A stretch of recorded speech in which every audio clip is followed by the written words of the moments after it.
a sort of feeling in your gut as to sort of what went wrong? Yeah, you obviously know what goes wrong on the ground. It's sort of probably didn't bring that contest on the day.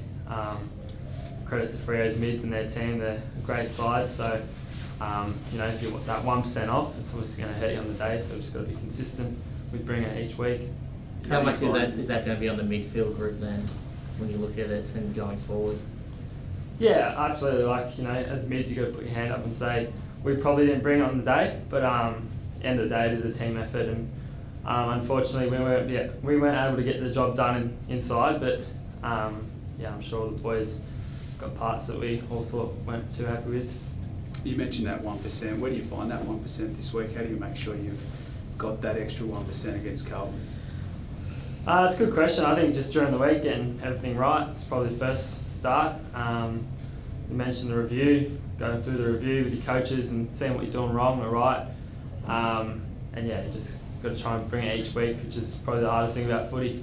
You got a few back late. Do you sort of feel like you figured a few things out as the game went on? You sort of got back into the game a little bit. Was there anything you take away from that positively? Yeah, absolutely. There's heaps of positives from the game. It's just like that last quarter, for example, thought we were moving the ball well. We're getting it to our big boys in Phil, Dan, and Tex. And we're obviously trying to win the game, so it's going to be a bit easier to score. But I thought that last quarter we had lots of positives to take away from that. I know the group's spoken about sort of trying to generate energy on the road. It's still a bit of a work on for the group though, being able to go away together and make sure you're red hot from the start. Yeah, absolutely. I mean, we've had some great games away this year. We've had Essendon at the G, Gold Coast by a point, the one on the weekend, which is unfortunate. But I think that's been one thing we've improved on over the last couple of years, is to be in those games. Previously we're probably a bit far off, but yeah, we feel like we're not too far off it in those away games. With so many guys now that can roll through that midfield, is that balance? Is that still something that you're constantly working on in terms of who's in there at what times? I know the skipper was sort of called forward for a fair bit in that last term. Those sorts of things, is that a constant work on? Yeah, absolutely. I think that's in every team. It's you could roll 24 players realistically through there. Everyone's got the skill and the ability, so it's just finding that mix. And we feel like we've got that mix at the moment with all the boys we've got in there. It's just finding that consistent form wherever you play. In whatever time. So, we feel like we've got the right mix. We back the coaches in, and we just got to perform each week. What do you make of Carlton, mate? Have you watched much of them, especially in the last couple of weeks? How do you see their form at the moment? Yeah, from what I've seen, they're back in form and they're flying at the moment. So it's going to be a big challenge on the weekend, bringing it in front of our home crowd. So I think we can, if we play our best footy, we can definitely match them. But it's just about bringing our best footy on the day. Cripps and Walshy look like they're back in their kind of best form. As a midfielder, do you enjoy going up against those stars of the comp, or do you not put too much stock into who you're going up against?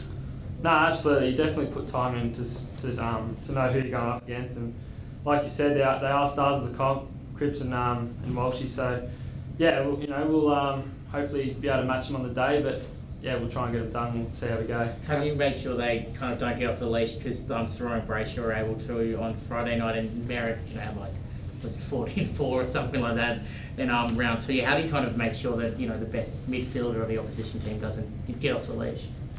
Yeah, good question. I think as a midfield group, we sort of try and back our system in and our team defence and all that. So I think we can get them done like that. But we put it into the coach's hands and see what they want us to do. But as it stands right now, we back our boys in and hopefully get it done. You're not putting your hand up for a hard tag then?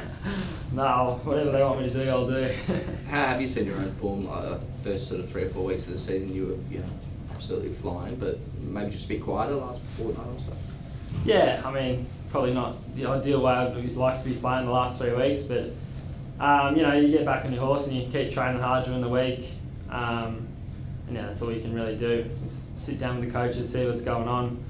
I feel like I haven't been too bad, but just consistent 4 quarters is what I need, and that's probably what I'm not bringing at the moment. So we'll see how we go on the weekend. Have you seen Riley this morning, and how's his finger going? I haven't seen him this morning, but I saw him yesterday. He seems to be fine. He's looks pretty gross on the bench, to be honest. He was bleeding and stuff, so not very good with that stuff. But As it stands, yeah, he should be fine for the weekend. How tough is he?